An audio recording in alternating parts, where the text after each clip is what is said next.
Setelah dibukanya masjid-masjid oleh pemerintah pusat dan juga pemerintah daerah, maka hati saya lebih tenang mengikuti fatwa Fadilatul Syekh Al-Allamah Dr. Saleh bin Hamad Al-Utsaimin rahimahullah, salah satu anggota fatwa dan Majelis Ulama Besar Kerajaan Arab Saudi, dan ini fatwa tidak bertentangan dengan keputusan dan fatwa dari Majelis Ulama Indonesia dan juga himbauan dari pemerintah pusat dan daerah.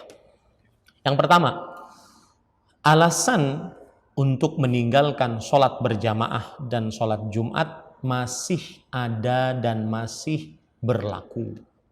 Maka barang siapa yang khawatir tertular penyakit COVID-19 atau menularkannya kepada orang lain, maka tetap diringankan untuknya tidak menghadiri sholat Jumat dan sholat berjamaah, dan tidak berdosa, serta pahalanya tetap insyaallah ta'ala. Berdasarkan hadis riwayat Imam Bukhari, Nabi Muhammad sallallahu alaihi wasallam bersabda, "Idza maridhal 'abdu aw safar kutiba ma kana ya'malu muqiman sahihan." Jika seorang hamba sakit atau bepergian, maka tetap dituliskan untuknya pahala seperti dia sehat atau dalam keadaan mukim. Ini yang pertama.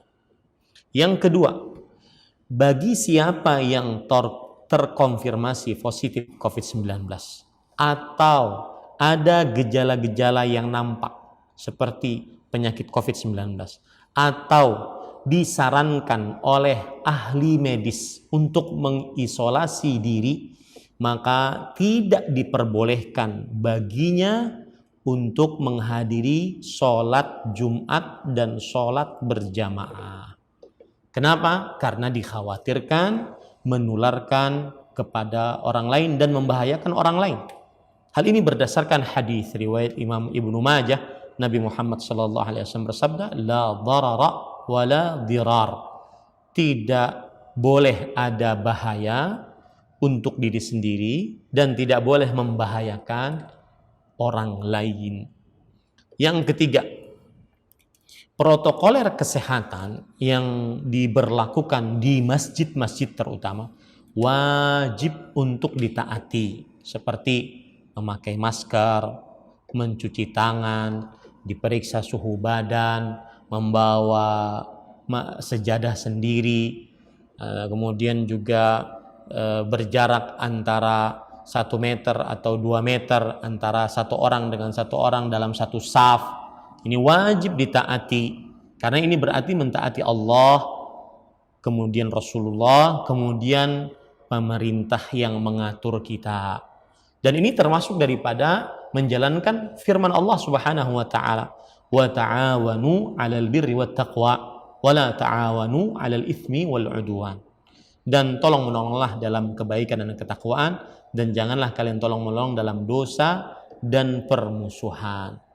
Dan juga ini termasuk dari mengamalkan firman Allah, sabda Rasul sallallahu alaihi wasallam riwayat Bukhari dan Muslim, "Al-mu'minu lil mu'mini kal bunyan yashuddu ba'dhuhum ba'dha." Seorang beriman terhadap orang beriman lainnya seperti satu bangunan yang menguatkan satu dan yang lainnya. Yang keempat, tentang renggangnya saf salat sampai 1 meter, 1,5 meter atau 1 meter, 2 meter antara seseorang dengan yang lain di dalam satu saf. Maka apabila dia mengerjakan sholat berjamaah di masjid, maka ini adalah hal yang dilakukan untuk pencegahan, maka diperbolehkan dan tidak membatalkan sholat, tidak mengurangi pahala sholat berjamaah dalam keadaan masih mewabahnya penyakit COVID-19. Apabila dalam keadaan aman saja, renggangnya saf, para ulama mempunyai 2 pendapat. Ada yang mengatakan haram, ada yang mengatakan makruh. Maka apabila dia haram, keharaman ini akan hilang karena ada keadaan darurat. Karena ada keadaan darurat, yaitu dikhawatirkan tersebarnya penyakit COVID-19. Yang kedua, apabila dia makruh, maka kemakruhan ini akan hilang karena ada hajat keperluan, yaitu untuk mencegah tersebarnya penyakit COVID-19. Nah, yang kelima, para ikhwan yang dirahmati Allah, saya ingin mengingatkan siapa saja, terutama di hari Jumat, yang dia ingin menghadiri sholat Jumat, dia merasa dirinya sudah menjaga protokol kesehatan, sehat tubuhnya, maka dia pergi sholat Jumat, maka dianjurkan untuk banyak-banyak berdoa, bermunajat kepada Allah agar Allah Subhanahu wa taala mengangkat wabah penyakit COVID-19 ini sehingga kita bisa beraktivitas normal seperti biasa. Ini jawaban atas pertanyaan yang sangat banyak ditanyakan tentang bagaimana masjid-masjid dibuka, kemudian sholat berjamaah diadakan, kemudian renggangnya saf. Itulah jawabannya, semoga bermanfaat. Wassallallahu nabiyana Muhammad walhamdulillah. Terima kasih, jazakumullah khairan wa barakallahu fikum.